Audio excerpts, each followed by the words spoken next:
Banditry started under the watch of APC because they were the ones that brought them in. In 1992-93 in Kaduna, a riot broke out which they call the Zango Kataf riot. I was a young boy.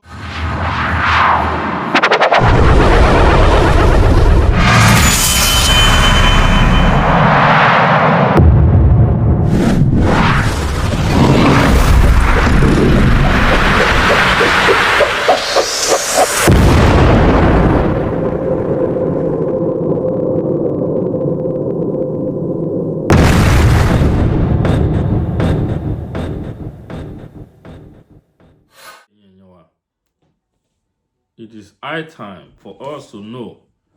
If you are a Muslim brother, I want you to come and debunk this. Yes, this is not about religions or whatever, but it is obvious. We know what is going on in social media, and we are seeing the way things is going for decades in Nigeria. Amos is mo ní àwọn family kan gbà ẹ́, a máa ń pè wọ́n ní Ogunlémidé. We are talking about 90 some, is it not around 97, 96? Nígbà yẹn àwọn kọ̀kọ́ tó ti ṣẹlẹ̀ nígbà tí wọ́n pa àwọn Kristẹni ní Òkè Ọya lọ́hùn kíákíá ni wọ́n sábọ̀ nílé ńgbà wọ̀nyí. Ẹ wá gbọ́ bitter truth tí brother ń sọ. Òun tó ọ̀rọ̀ ní kọ́ máa sọ òun la ṣe ń sọ fún yín pé àwọn ọmọ Kristẹni, àwọn ọmọ Mùsùlùmí ilẹ̀ Yorùbá, ọmọlúwàbí náà fi ń ṣe ẹ̀sìn titi wọn. Ẹ̀sìn wọn kì í ṣe ẹ̀sìn tiwa. Ẹ̀fẹ̀sìnlẹ̀ fáwọn ẹlẹ́sìn ẹ̀sìn jàgídíjàgan ni. It's very simple. But a ṣe ń rí àwọn èèyàn tó jẹ́ pé wọ́n sì fẹ́ máa claim pé kò rí bẹ́ẹ̀. Ẹ wo ohun tó ń lọ. Ẹ wo ohun tó ń lọ kiri. Ẹ wo nǹkan tó ń lọ káàkiri àgbáyé. Gúnmí. Ṣé ó yẹ kí Gúnmí sì máa rìn kiri títí dèní? Lórí ọ̀rọ̀ ẹ̀sìn òun náà ni. Káwọn máa pa àwọn èèyàn bẹ́lẹ̀ kẹ́nìkan jáde síta kó máa ní kò rí bẹ́ẹ̀. Ṣé ó dìgbà tán bá bẹ́ gbogbo àwọn èèyàn lórí tán? Ẹ farabalẹ̀ kẹ́ wo fọ́nrán yìí o. Ẹ̀yin tèmi, ẹ̀yin ènìyàn mi, mo kí wa o. Àbúrò ní ṣe wá. Àbúrò ní ṣe wá o. Àlàáfíà ni fún gbogbo wa. Ẹ jẹ́ ká fọmọlúwàbí ṣe gbogbo tí a bá ń ṣe. Kò kọ́ dandan ká ṣe ẹ̀sìn. Àwọn free thinker, we have them. Those they call free thinker, wọn ò ní gbàgbọ́ lórí anything. Wọ́n dẹ̀ ń gbélé ayé wọn. Nothing happened to them. Nothing happened to them. Ìyá ẹni, bàbá ẹni, Ọlọ́run ẹni ni. Képe ẹlẹ́dàá rẹ̀ gbàdúrà ní kọ̀kọ̀. Ọlọ́run á dá ẹ lóhùn. Kò dìgbà tá bá ń gun orí òkè. Ṣé wọ́n sọ pé orí òkè lọ́lọ́run wà ni? Ṣé orí igi lọ́lọ́run wà ni? Ṣebí a ní ibi gbogbo ló wà, àbí? Kí ló wá dé tá lè pray sí Ọlọ́run níbi tá wà? Kí ló dé tá máa lọ Mẹ́kà lọ waste owó? Kí la lọ sí Jordan lọ ṣe? Tẹ́ lọ máa waste owó. Ebi ń pa àwọn ará ìlú ti bàjẹ́. Ara nǹkan tó fà á tí Nàìjíríà fi dà bó ṣe dà nìyẹn. Ẹ mọye ní gbogbo ìlú tó ń lọ síbẹ̀ yìí, Nàìjíríà wà lára wọn. Owó tá ń waste dànù lọ sí ìlú onílùú. Nǹkan tá ń wá lọ Sókótó wà lábẹ́ Sókótó. Afẹnubá ti wá jẹ́ àwọn àríkọ́ṣe owó báyìí ló wà lára àwọn tẹ́ lọ ń bá. Ẹ sọ fún mi àríkọ́ṣe ẹyọ kan tó wà lára àwọn tẹ́ lọ ń bá. Ẹ mọ nǹkan tó ń fojú àwọn ọmọ wa ń rí. Wọn ò lè fún ẹ ní ìwé ìgbélú. O ò lè fẹ́ ọmọ wọn. O ò lè bá wọn ní àjọṣepọ̀ kankan. Ṣùgbọ́n tó bá fẹ́ gbé owó wá sílùú wọn, wọ́n lè gbà ẹ́ láyè kó máa bọ̀. Ẹ jẹ́ ká yára wa lọ́pọlọ. Ẹ gbọ́ ohun tó ọ̀rọ̀ tó jáde lẹ́nu arákùnrin. Ẹ̀yin ènìyàn mi, ṣé mọ̀ pé ṣókí báyìí náà la wá ń ṣe tiwa. Mo fẹ́ kí etí ire ni kẹ́ fi gbọ́ mi o. Èmi ọmọ yín ni o. Olólùfẹ́ yín. Gbogbo ọmọ Yorùbá tó jẹ́ ọmọ Yorùbá òótọ́. Àbúrò ní ṣe. Because they were the ones that brought them in. In 1992-93 in Kaduna, a riot broke out which they call the Zango Kataf riot. I was a young boy, very, very young then. And people were killed in scores. If you are not an Afsa person practicing Muslim in Islam, they were killed. Especially if you are from the southern part of Kaduna, the tribes from the southern part of Kaduna, they were massacred. It was called the Zango Kataf riot. And if the next thing they do is to burn churches, kill Christians, and then if they are done with that, then they focus on businesses that is for Igbo people, Igbo-owned businesses, and they destroyed it. I grew up knowing that Christians are an endangered species in Nigeria. In the year 2000, when the Sharia riots, how many of you have heard of the Sharia riot? Hundreds of thousands of people were killed in Kaduna. I can remember vividly that we had to defend our house from people. They brought some Fulani boys and they faced our house. They were shooting arrows. They were stoning our zinc. They spot our zinc shooting arrows. Even though I was a Muslim then, even though my father was a Muslim then, but because majority of the people in our compound were Christians, so they were willing to destroy every one of us because we're living with Christians. I can remember a particular church in Mando, for those that know Mando, in Kaduna, called Chapel of Redemption. That church was destroyed. And so from that time, anytime there's a little hanky-panky in Nigeria, the first target is churches and Christians. And this has prevailed for a long time. That even if there's a problem with in another country, the Muslim and the Hausas in Nigeria will rise up and begin to kill Christians. How many of you remember the Miss World crisis in 2002, 2001, 2002? That somebody drew a picture of Muhammad or something in France, long away in France, and they began to fight in Nigeria. Are you following me? Christians are endangered species. Now let me give you, and that's how it has continued. Scores have been killed, and they focus on regions where there is a mixture of both Christianity and Islam. If you look at states like Kaduna, states like Plateau State, states like Nasarawa, states like Taraba, states like Benue, states like Bauchi, states like Gombe, states like Borno.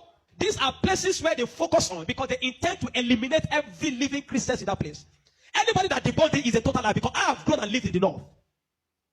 I've spent 80 to 80% of my life in the north, so I understand this thing. Several times, I cannot forget the Sharia riot. We were running for our lives. Even though we were Muslims, but we're still running, because as far as you are not of that ethnic group, practicing what they practice, you are a victim. You can be burnt alive. Many of us saw human beings that were burnt alive, like roasted like yam. And it has been going on for a long time. The genocide against the Christian faith. Are you with me? Many years ago, in Kano State, a man was beheaded. And anything they talk about, he said blasphemy. And guess who was the person that led it? The man called Sanusi, Lamido Sanusi, was the one that led him on. And they beheaded him, they killed the Igbo man. They killed him and they put his head on the stake and they were using it to parade the city. You will understand of a woman also that is an evangelist. Evangelist Eunice that was preaching about 2016 or 18 in Abuja. And they killed her.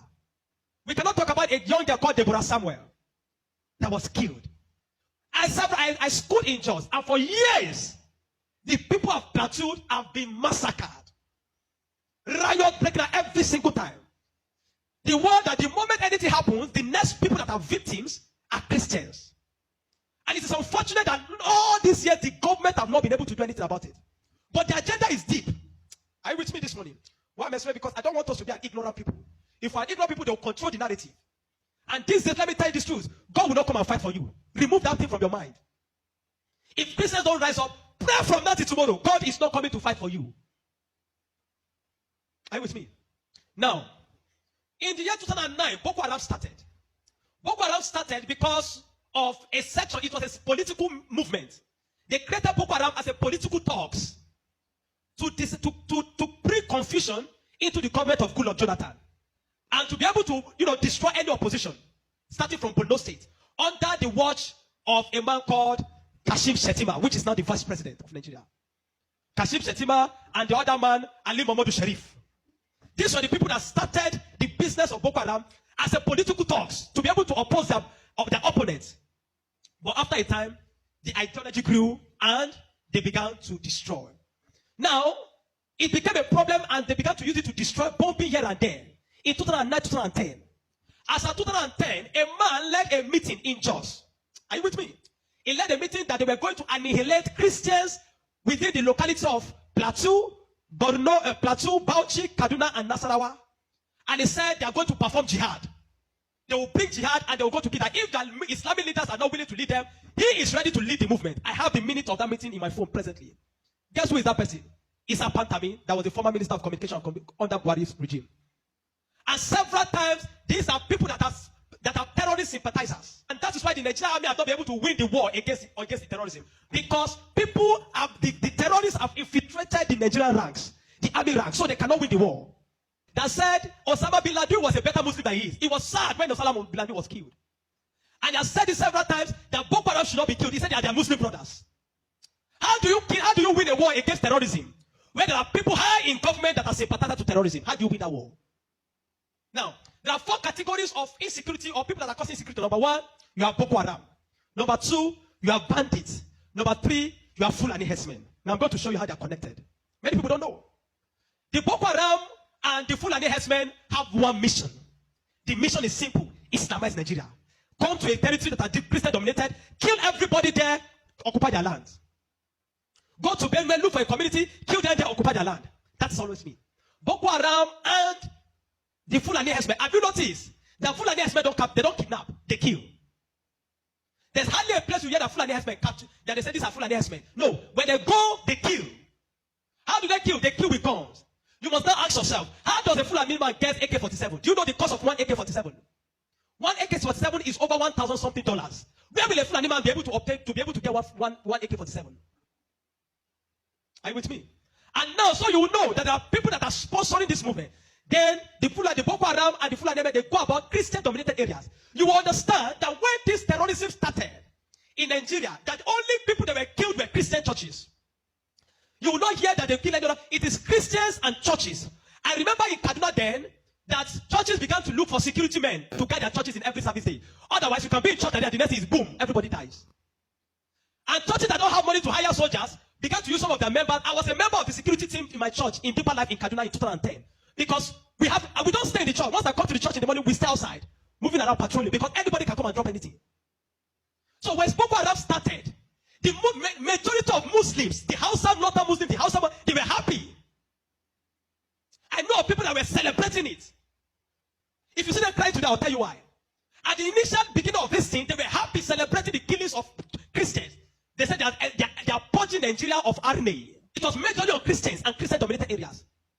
But when it comes to 2014, the man Buhari and APC that wanted to overthrow the government of Jonathan, by all means, decided to employ mercenaries from Niger, from Chad, from all those Fulani, from other African nations where they're Fulani, and they brought them into Nigeria. What was the goal? The goal was that if Jonathan does not concede defeat in the election, they were going to rain hell on Nigeria. So they brought in these mercenaries, and they equipped them with rifles, the El-Rufais, the Buharis. Are you with me? The El-Rufais, the Buharis.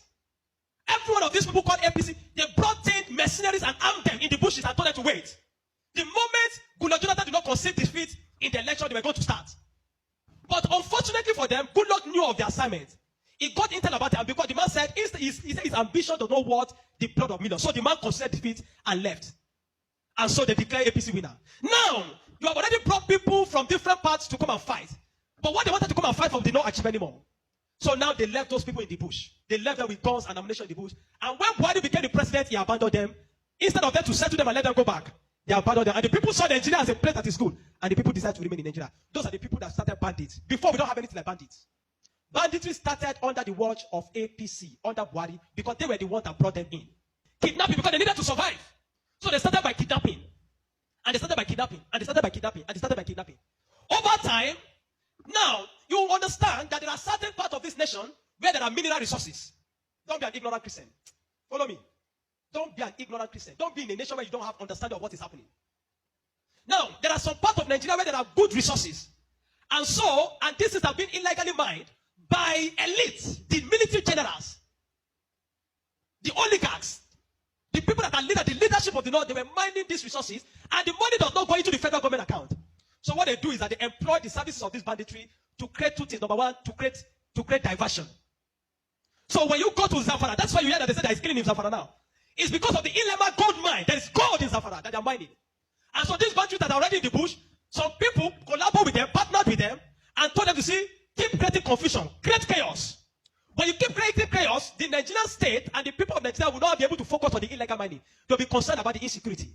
So the insecurity is created as a means of diversion in the north. Are you following me?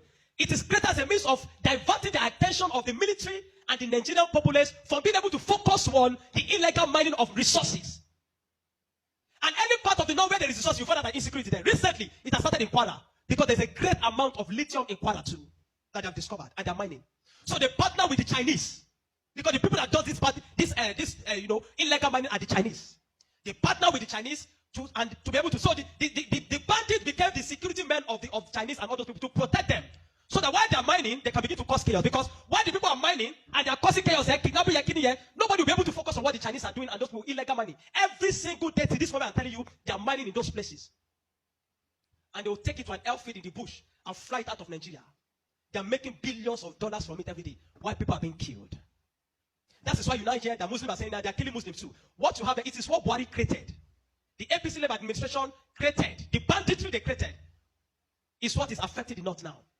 Because the people they brought to come and kill Nigeria in 2015 did not succeed because good luck relinquished power to them. And now the people have become thugs. They have become tools to be used in the hand of men that are using them to secure their illegal gold mines. And that's why you kill them. That's why you hear that they say they are killing Muslims. Now, the Christian persecution and genocide has been there. So you find that the other part, the Muslim and the Fulani men keep going around killing in all those parts. And the Christians and the churches have been silent for too long. This evil has prevailed in Nigeria because the righteous men have been too quiet. If we're ever going to win against insecurity in Nigeria, Nigeria must put two things Nigeria must do. Number one, Sharia law must be completely abolished in Nigeria. Because Nigeria is not an Islamic state. Why will Nigeria, some part of Nigeria, be practicing Sharia? The law guiding them in constitutional law that believe that if somebody deserves to die because he speaks against his God. Can an Hausa man insult Jesus and I kill him for insulting Jesus? But somebody believes when you speak against Muhammad, you deserve to die.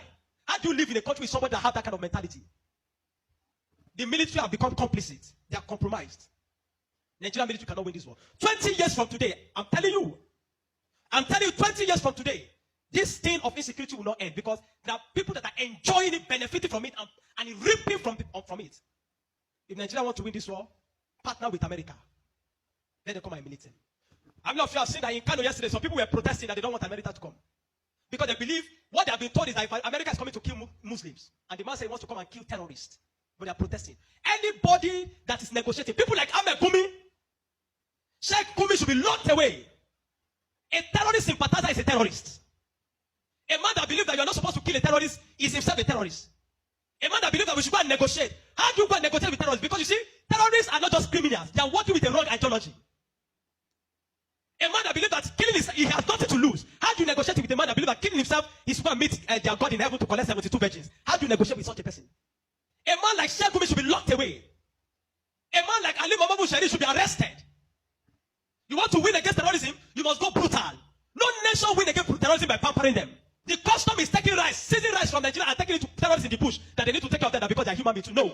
The moment you have become a terrorist, that you see that taking the life of your fellow human being is nothing, is to please a God, then you don't deserve to live. Children of God, I'm not going to ask you to pray because this is not a period of prayer. This is a period of action. Reverend Dr. Ezekiel from Jos, the man that have been speaking, have created attention. Not for once have they invited the man for interview because they don't want to give the man any airtime. But you see, any little thing they will call Gumi and give him microphone. Gumi, they are inviting Gumi up and down. The media is complicit. The Nigerian military are complicit. You can't win war with this Nigerian army, not because they don't have the capacity, but because they are compromised. Buhari created banditry. The people like Gumi and the rest of them, they are the people that facilitated the idea of Boko Haram. And today, some of them are your leaders in government. Some of them, most of them are moving free. Not one have been arrested. Kabiru Sokoto that bombed Nyanyan in 2011. When they rearrested him, guess where they caught him? In the house of Shetima in Abuja. What is he doing in the house of Shetima if Shetima doesn't know him? But today, Shetima is your vice president. How do you win a war where terrorists are ruling you? Where terrorist sympathizers are moving around? This is not a period to say we are praying. No! This is a period of wisdom. This is a period of action. Churches in the south have no idea. They sit in their cozy churches with AC blowing them. They don't know what it means to be in the north. They don't know what it means to be running for your life. That every Sunday in the church there in Kaduna, when they say let us pray, everybody's praying with one eye open. Because you don't know, bomb might go up at any time in the church. The Nigerian church must rise up. There's an agenda. And if you read the minutes of that meeting in 2010 led by Isa Patami, you will not believe it. I have a recording of his messages. Where's Abdul Wahab saying, why will they be killing their people? He said, why will they be killing his Muslim brothers? Referring to Boko Haram as their Muslim brothers. How do you win with such a people in government? And that guy was a minister under Buhari for 8 years. Do you know what I'm telling you this morning? You are a Nigerian. If you are not aware of what is happening around you, in a short time, one day your calamity will just come. You will not know how. Are you with me? The banditry that is destroying them in the north was created by the people Buhari brought for mercenaries to destroy Nigeria in 2015 in case he did not win. Unfortunately, he won, and those people were left without fight. And they began to use the weapons that have been provided for. These guys have sophisticated weapons. They move logistics, move money in dollars. Where do you think they're getting it from? You think it's from the sale of cow? No.